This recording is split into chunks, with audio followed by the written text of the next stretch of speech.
só para retificar, a relação, o direito internacional público, ele regulamenta sim, né, as relações oficiais entre estados e organizações internacionais, entre estados e outros estados, entre empresas e estados, às vezes, quando cabe, né, ou grupos ou corporações de estado, certo? Mas ele também abrange os indivíduos. Lembra lá das questões de direitos humanos, gente. Então, se falasse, olha, direito internacional privado trata apenas de relações particulares e direito internacional público apenas de relações oficiais. É erradíssimo, né? Lembra lá da Lei Maria da Penha, né? Às vezes o cidadão, quando esgota as instâncias jurídicas aqui de proteção, né? Lembrando, o direito internacional penal é uma ramificação, né, digamos assim, é uma subdivisão do direito internacional público. E ele existe o quê? Para proteger os indivíduos. Né? Quando a lei, o arcabouço jurídico do Estado falha para impedir uma injustiça, para punir uma injustiça, né, ou para proteger um direito humano, entra ali o direito penal internacional. Né? Então, é erradíssimo falar que direito internacional público não abarca as particulares. Né? Lembra que o Estado brasileiro, inclusive, ele foi várias vezes acionado por indivíduos, né? Por questão de omissão ou às vezes até mesmo, geralmente omissão, mas em alguns casos até algumas ações, né, atribuídos a agentes estatais, né? O Brasil foi chamado aí na Corte Interamericana de Direitos Humanos, né? Se eu não me engano, na Corte Internacional de Justiça, mais por litígio talvez de fronteira, mas assim, sobre a questão de direitos humanos, o Estado brasileiro já foi acionado por indivíduos. A Lei Maria da Penha veio, né, assim, ela envolve, né, a Corte Interamericana de Direitos Humanos. Né? Então, só para retificar, o direito internacional público, ele não é um ramo do direito, por quê? Porque, como nós falamos, né, os ramos do direito interno, eles vão ter ali a sua fonte, né, o seu, digamos, olha, é daqui a norma, né, e só quem regula mais é a Constituição, né, a Constituição que vai falar, olha, tudo bem, mas isso aí não pode ir para o Código Penal porque é inconstitucional, então tira, né. O direito internacional público, ele não tem, então, né, a legislação maior e não tem uma instância superior. Né? Nem a Corte Internacional de Justiça é uma Suprema Corte Internacional e nem a ONU, né? A Carta da ONU é ali, digamos, uma Constituição internacional, né? A Constituição de Direito Internacional Público. Né? Mas o direito internacional público regulamenta, sim, né, relações também individuais particulares, tá? Às vezes, quando envolve a questão, por exemplo, dos direitos humanos mesmo, a questão que o direito de alguém é violado, mesmo que não tenha a ver o Estado, né, o que acontece é que às vezes o Estado digamos, por exemplo, entra ali um caso, né, na Corte Interamericana de Direitos Humanos que, na verdade, é o conflito de terras. Né? O Estado brasileiro não foi envolvido, né? Mas justamente por isso ele pecou por omissão, né? Talvez, né? Até porque assim, a finalidade do direito penal internacional não é substituir a jurisdição, a responsabilidade do Estado, né? É ser complementar. Né?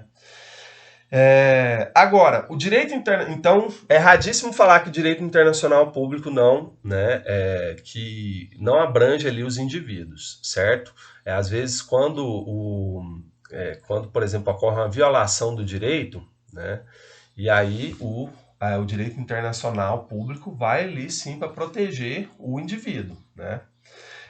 Mas o direito internacional privado, ele sim trata mais de relações particulares. Não pode envolver o Estado? Pode. Né? Às vezes o Estado pode entrar aí como contratante. Né? O Estado pode entrar ali como em diversas situações, né? Com igualdade de direitos com qualquer outra empresa. Né? Existem essas situações, né? Apesar que o Estado está claramente em vantagem no geral, né? Mas, por exemplo, um contrato, alguma coisa relacionada à Petrobras, alguma coisa que o Estado, né, ele tem, né, ele não é o dono, mas ele é majoritariamente, né, ele é majoritário, né, então assim, a sociedade de economia mista como a Petrobras, né, vai celebrar um contrato lá fora, né, Relações particulares em que ocorre a concorrência legislativa, então, essas é que são abarcadas pelo direito internacional privado. Então, gente, se nós formos diferenciar, o direito internacional público, ele regulamenta, né, as relações jurídicas no plano internacional, né, entre estados e organizações internacionais, né, entre os indivíduos, organizações não governamentais, mas quando não há o quê? Quando não há uma concorrência legislativa, né? O direito internacional público, ele tem suas normas, né? Ele tem suas formas normativas, né?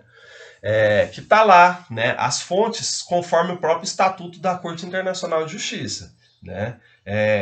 Tratados e convenções, né? A jurisprudência de alguns casos internacionais ou mesmo de um país, quando ela atende, né?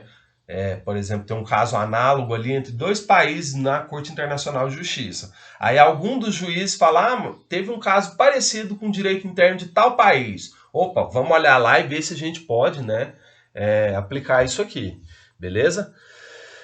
Então, o direito internacional público, ao contrário do direito internacional privado, ele tem fonte, sim, ele é normativo, certo? Ele não tem o quê? Ele não tem uma instituição superior para definir a legislação maior, né, para definir as normas e também para servir como instância jurídica suprema, certo? O direito internacional público, ele não tem isso.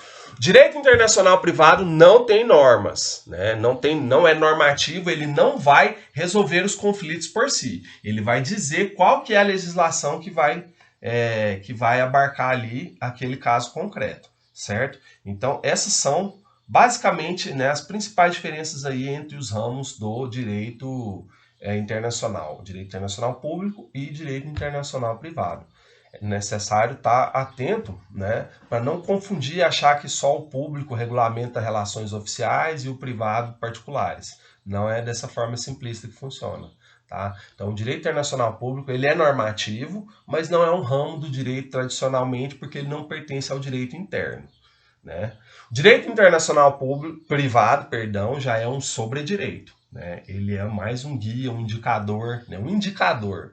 Né? De onde? É um indicador, assim, no sentido de ele vai ter ali, né? Ele vai estudar e vai propor, né, quais que são ali os, digamos, os elementos, né, que vão indicar, né, que vão dizer para ou o jurista, né, ou o profissional do direito, né, qual que é o direito material aplicável a um caso concreto. Né? Então, basicamente, essas são as principais diferenças entre os ramos do direito internacional. Direito internacional público e direito internacional privado.